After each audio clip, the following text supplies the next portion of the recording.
आप सभी का स्वागत है इस वीडियो में। यह वीडियो का पार्ट 2 है।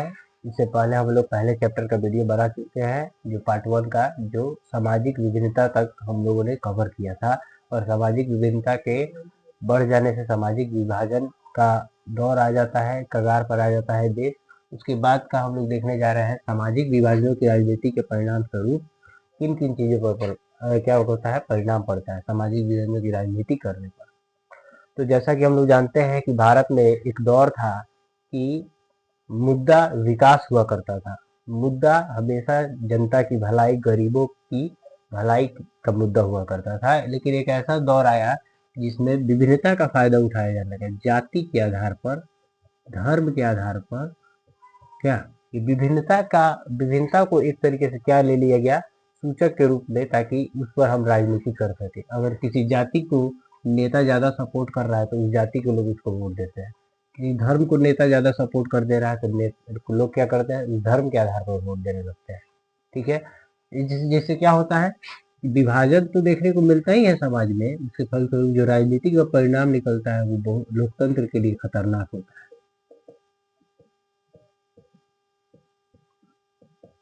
सपोज दैट किसी देश में 80% मुसलमान लोग हैं, 20% अन्य धर्म के लोग हैं, तो जो नेता होगा वो हमेशा मुसलमानों के पक्ष में बात करेगा, तो मुसलमान लोग उसको वोट दे देंगे। और अन्य लोगों के बारे में बात नहीं करेगा तो वो गलत बात होगा। ठीक है। और तो अन्य लोग जब वोट दे रहे हैं, अन्य लोग भी लोकतंत्र में ही रह रहे हैं, तो सिर्फ एक के लिए क्यों राजनीति हो रही है। राजनीति होनी चाहिए तो सबके लिए होनी चाहिए और सबके भलाई के लिए होनी चाहिए। तो राजनेताओं को सोचना चाहिए कि देश में लोकतंत्र है, लोकतांत्रिक रूप से किसी एक पक्ष का हमेशा साथ नहीं देना चाहिए। ठीक है। तो राजनीति का परिणाम किस पर निर्भर करता है, चुनावी नतीजों पर निर्भर करता है, शासक पर निर्भर करता है, और जनता पर, जनता के स्थितियों पर निर्भर करता है, और जनता उस देश की कैसी है उस पर भी निर्भर करता है। ठीक है। इसके अलावा हम लोग जानेंगे भारतीय राजनीति में विभिन्न जातियों का वर्चस्व क्या रहा है। तो जैसा कि लोग जानते हैं कि जितने भी बड़े बड़े नेता हुए वो सवर्ण जाति से पहले आते थे। 1970, इसको समझने के लिए हमें 3 डेट लेना पड़ेगा, 1970 और 1970 के बाद का समय। तो 1970 तक कहा जाता है कि भारतीय राजनीति पर सवर्ण जाति का वर्चस्व था। सवर्ण जाति माने ऊंचे तबके के, ब्राह्मण हो गए, क्षत्रिय हो गए, उनका वर्चस्व था। ठीक है। और ऐसा इसलिए भी कहा जाता है कि उस समय जितने भी नेता थे, चाहे जितने भी लोग थे, वो उन जातियों के नीचे ही रहा करते थे और उनकी सेवा करते थे। एक तरीके से उनके अपने औहदे को एक तरीके से, ऐसे अगर हम इतिहास देखें तो उत्तर वैदिक काल के बाद हमेशा वर्चस्व समाज में किनका ज्यादा रहा है, ब्राह्मणों और क्षत्रियों का। और जो निम्न वर्गीय लोग हो गए, शिल्पकार हो गए, ठीक है, SC ST वाले हो गए, आदिवासी लोग हो गए, या पिछड़ी जनजातियां हो गई, EBC वाले हो गए, इनका क्या होता रहा है, इनके द्वारा शोषण भी देखने को मिला है कई जगह पर। ठीक है। छुआछूत जैसी भावना को भी देखने को मिला है। और वही बात कर दे कि 1970 से लेकर 1990 तक भारतीय राजनीति में सवर्ण और निम्न जाति दोनों का आगमन हुआ। यानी कि 70 के दशक के बाद क्या होता है कि निम्न जाति भी भारतीय राजनीति में प्रवेश करती है और अपने, क्या बोलते हैं, अपनी वास्तविकता को दिखाती है। जैसे कि लालू यादव हो गए, ठीक है, शरद यादव हो गए, मुलायम सिंह यादव हो गए, मायावती जी हो गई। ये लोग नेता निम्न जाति की मानी जाती थी और ये हमेशा पिछड़े वर्ग के लिए काम करते थे। ठीक है। तो 1970 से 90 के दशक में देखें तो सवर्ण और निम्न दोनों का वर्चस्व रहा है, दोनों ने भारतीय राजनीति को डोमिनेट किया। लेकिन हम 1990 के बाद के समय को देखें तो यह एक तरफा हो जाता है। ये EBC, ठीक है, और इसके अलावा SC और ST। हम बिहार के हैं तो आपको याद होगा कि बिहार का मुख्यमंत्री एक समय पर जीतन राम मांझी बने थे। जीतन राम मांझी, जो कि इस जाति से, निम्न जाति से आते हैं, निचले तबके से आते हैं। तो इसका हम लोग डायरेक्ट कह सकते हैं कि बिहार हो या देश की राजनीति हो, आज हमारा जो प्रधानमंत्री है वो खुद EBC से आता है, एक बैकवर्ड क्लास से आता है, नरेंद्र मोदी। ठीक है, इसी जाति से आते हैं। तो ये हम लोग डायरेक्ट कह सकते हैं कि 1990 के बाद वह दौरा चला है कि निम्न जाति के लोगों का समाज में वर्चस्व रहा है। ठीक है, क्योंकि निम्न जाति के लोगों की संख्या इस देश में बहुत ज्यादा है, ब्राह्मणों की संख्या कम है, क्षत्रियों की संख्या कम है। अगर हम संवैधानिक हिस्से से बात करें तो समाज में या राजनीति में किसी का वर्चस्व नहीं होना चाहिए। समाज में या राजनीति में उसका वर्चस्व होना चाहिए जो इस देश की भलाई के लिए सोचे, न कि किसी धर्म या जाति के मुद्दे को लेकर हमेशा चुनाव जीतता रहे। ठीक है, और यह बात मैं किसी पार्टी के समर्थन में या किसी नेता के समर्थन में ऐसा नहीं कह रहा हूँ, जो वास्तविकता है, जो किताब में बताया गया है वो मैं बता रहा हूँ। ठीक है, तो 1970 तक भारतीय राजनीति में सवर्ण जाति का वर्चस्व था। 1970 से 90 तक निम्न जाति का, और 1990 के बाद सिर्फ और सिर्फ निम्न जाति का ही वर्चस्व रहा है। ठीक है, अब हम लोग जानेंगे महिला प्रतिनिधित्व। महिला प्रतिनिधित्व का मतलब क्या होता है? प्रतिनिधित्व आप सभी लोग समझते हैं कि जनता जब किसी व्यक्ति को, या वो व्यक्ति औरत हो सकता है, आदमी भी, पुरुष भी हो सकता है, उसको अपने क्षेत्र में शासन के लिए चुनती है, उसी को क्या बोलते हैं? प्रतिनिधि। और प्रतिनिधित्व माने यानी कि उसके द्वारा जो काम किए जाएंगे उस क्षेत्र में उसका प्रतिनिधित्व कर रहेगा।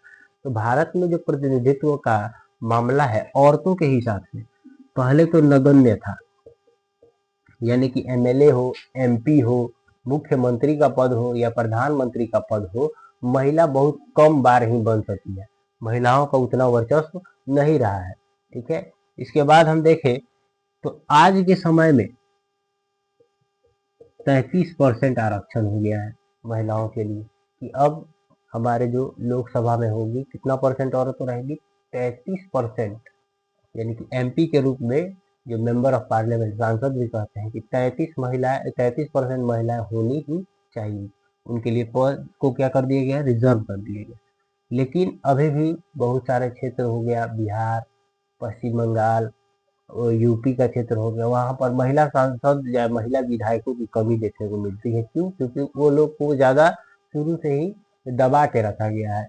ठीक है, उनका जो शुरुआती देखे तो सब पहले सती प्रथा था, बाल विवाह आ गया। इसके अलावा समाज की मानसिकता भी थोड़ा इसमें क्या रोल निभाती है? समाज की मानसिकता। समाज की मानसिकता पहले क्या होता था कि लोग चाहते थे कि मेरा सिर्फ बेटा हो, बेटी ना हो। बेटी होने पर उनको अच्छा नहीं लगता था कि अब घर कैसे चलेगा, वंश कैसे आगे बढ़ेगा। ठीक है, उनके अंदर ऐसी भावना थी। लेकिन बेटा जितना काम करता है उतना बेटी भी आज के समय में, बेटा पुलिस बन सकता है तो बेटी भी बन सकती है। उसी तरह प्रतिनिधित्व में अगर कोई व्यक्ति सांसद बन सकता है, अगर कोई पुरुष सांसद बन सकता है तो महिला क्यों नहीं बन सकती? लेकिन हमारे देश में अभी ये सिचुएशन बहुत कम है। अगर हम दूसरे देशों की बात करें तो ब्रिटेन की ही ले लें। ब्रिटेन में आए दिन सुनने को मिलता है कि वहाँ की महिला लीज ट्रस हाल ही में वहाँ की प्रधानमंत्री बनी थी कुछ साल पहले। ठीक है, तो वहाँ पर पुरुष से ज्यादा महिला लोग दिलचस्पी लेते हैं राजनीति में। लेकिन हमारे देश में पुरुष लोग ज्यादा दिलचस्पी लेते हैं और महिलाएं कम लेती हैं। लेकिन महिलाओं को भी दिलचस्पी लेना चाहिए राजनीति में, उनको भी शासन में आना चाहिए, वो भी इस देश को बदल सकती है, वो भी इस देश के लिए कुछ कर सकती है।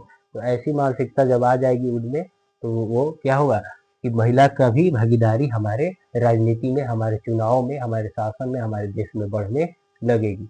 ठीक है, तो अभी हम इतना तक हम जान गए। अब हम लोग आगे देखते हैं अगले अगला टॉपिक हमारा क्या है। तो अब हम लोग जानेंगे 3 टॉपिक है, सांप्रदायिकता, लैंगिक भेदभाव और धर्मनिरपेक्षता। सांप्रदायिकता का मतलब क्या होगा? जैसे कि इंडिया और पाकिस्तान में मैच हो रहा है तो हम कभी भी किसको सपोर्ट करेंगे? इंडिया को, क्योंकि अपने क्षेत्र का समर्थन, यानी अपने हिस्से का जो भी आ रहा है उसको हम सपोर्ट करेंगे। ठीक है, जैसे आपके गांव का मैच हो गया दूसरे गांव से, तो आप कभी भी अपने गांव को सपोर्ट करेंगे। ये भावना ही क्या कहलाती है? सांप्रदायिकता की भावना। लेकिन भारत में सांप्रदायिकता जो है वह रिलीजियस मैटर में ज्यादा होता है, धर्म को लेकर ज्यादा होता है, जाति को लेकर ज्यादा होता है। जैसे आपकी जाति का लड़ाई हो गया कहीं तो आप वहां पहुंच जाते हैं ना। अगर आप लोकतांत्रिक भावना के होंगे तो आप वहां पर झगड़े को सलटाने जाएंगे। लेकिन अगर आप भी सांप्रदायिकता के भावना से ग्रसित होंगे तो आप डायरेक्ट वहां पर क्या कर लेंगे? उसको अपने हिस्से से, क्या करेंगे? उसको आप दबाने या उसको अपने साइड में लाने का प्रयास करेंगे। वही भावना क्या है? सांप्रदायिकता की भावना। ठीक है, भारत में सांप्रदायिकता की भावना धर्म और जाति को लेकर काफी ज्यादा उग्र रहती है, अपने क्षेत्र को लेकर काफी उग्र रहती है। ठीक है, तो ये हो गया हमारा सांप्रदायिकता। ठीक है, लैंगिक भेदभाव। ठीक है, सांप्रदायिकता की परिभाषा देना हो तो अपना धर्म, जाति या संप्रदाय को सपोर्ट करना ही क्या कहलाता है, सांप्रदायिकता की भावना कहलाती है। ठीक है, लैंगिक भेदभाव यानी कि पुरुष स्त्री। ठीक है, पुरुष और स्त्री आज भी हमारे देश में क्या देखने को मिलता है कि भारत में भारत में जो लैंगिक भेदभाव है बहुत ज्यादा है।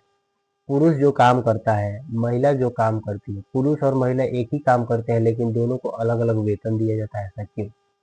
काम के घंटे बराबर होंगे, पुरुष भी अगर उतना ही काम कर रहा है, महिला भी उतना ही काम कर रही है। ये क्षेत्रीय आधार पर बोल रहे हैं, जैसे कि हमारे खेतों में महिला काम करती है तो कम पैसा मिलता है, पुरुष काम करता है तो ज्यादा पैसा मिलता है। ठीक है, अगर ऐसी भावना रहेगी तो लैंगिक भेदभाव होगा कि नहीं? हमेशा स्त्री को दबाया जाता है, उसको उस लायक नहीं समझा था जो पुरुष कर सकता है स्त्री नहीं कर सकती, ऐसी भावना लोग रखते हैं। इसी को क्या बोलते हैं? लैंगिक भेदभाव। तो लिंग के आधार पर किया गया भेदभाव क्या कहलाता है? लैंगिक भेदभाव कहलाता है। ठीक है, तो भारत में लैंगिक भेदभाव को समाप्त करने के लिए 2005 में राष्ट्रपति द्वारा घरेलू हिंसा के प्रति एक कानून पारित किया गया। राष्ट्रपति ने साइन किया और क्या कौन सा कानून बना? घरेलू हिंसा को लेकर कानून बना, जो औरतों के पक्ष में है, महिला सशक्तिकरण के पक्ष में है, जो कि बहुत ही अच्छा डिसीजन था। तो भारत में महिलाओं के साथ या किसी क्षेत्र में पुरुषों के साथ कोई भेदभाव न किया जाए, उसके लिए क्या बनते हैं? कानून बनते हैं, जो कि बहुत ही सही बात है। और लिंग के आधार पर किया गया भेदभाव क्या कहलाता है? लैंगिक भेदभाव। और लास्ट है धर्मनिरपेक्ष।